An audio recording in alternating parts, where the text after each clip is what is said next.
నమస్కారం, నేను మీ షణ్ముఖ్. ఈరోజు మన ముందర శ్రీనివాసరావు గారు ఉన్నారు. నమస్కారం. నమస్కారం అండి.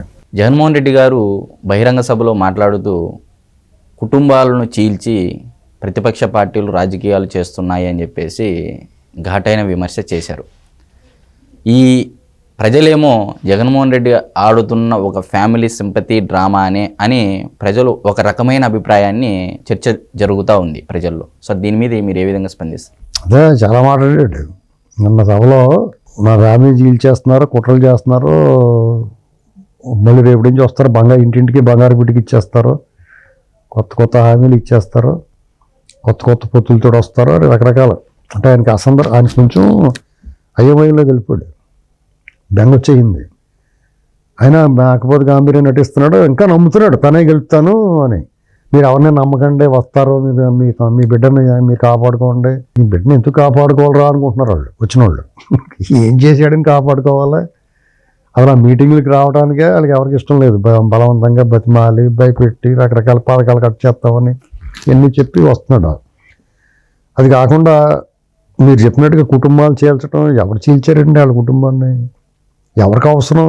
ఆ కుటుంబాన్ని చీల్చడం వల్ల ఎవరికి లాభం వస్తుంది? వాళ్ళు కలిసి ఉన్నా ఒకటే, విడిపోయినా ఒకటే. ఎవరికన్నా ఏంటి ప్రయోజనం?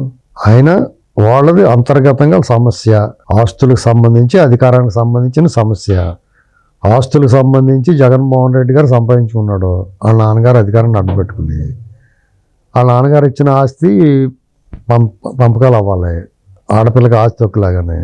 అలాగే వాళ్ళ నాన్నగారిని అడ్డం పెట్టుకుని సంపాదించాడు కాబట్టి అందులో కూడా ఓటు అడిగి ఉంటుంది ఇవిడి. లేదా వాళ్ళ నాన్నగారు జైల్లో ఉన్నప్పుడు, లేదా పార్టీ కోసం తను కష్టపడింది. వాళ్ళ నాన్నగారు చనిపోయిన తర్వాత తను కూడా పార్టీ ప్రచారం చేసింది, కష్టపడింది, ఎన్ని చేసింది. అన్నగారికి అధికారం వచ్చింది, ముఖ్యమంత్రి అయ్యాడు. తను ముఖ్యమంత్రి ఇవ్వకపోయినా ఆ రాజ్యాధికారులు ఎంత కొంత వాటేవాళ్ళు కదా, పీస్ వాటేవాళ్ళు కదా. అది కూడా లేకుండా పని నువ్వు చూసుకోమని చెప్పి ఆవిడ పక్కదో చేసి వాళ్ళు ఇచ్చింది పుచ్చుకుని వెళ్ళిపోవంటే ఎలా కూరుకుంటారు? అక్కడ విభేదాలు స్టార్ట్ అయి ఉంటాయి. పైగా అన్నా చెల్లెలకి ఎప్పుడన్నా ఎవరన్నా కాంప్రమైజ్ చేస్తే అవుతురేమో. ఇది వదినా మరదళ్ళ సమస్య కింద మారింది. వదినా మరదళ్ళలో అత్తా కోడల సమస్యని ఎవడో సాల్వ్ చేయలేడు.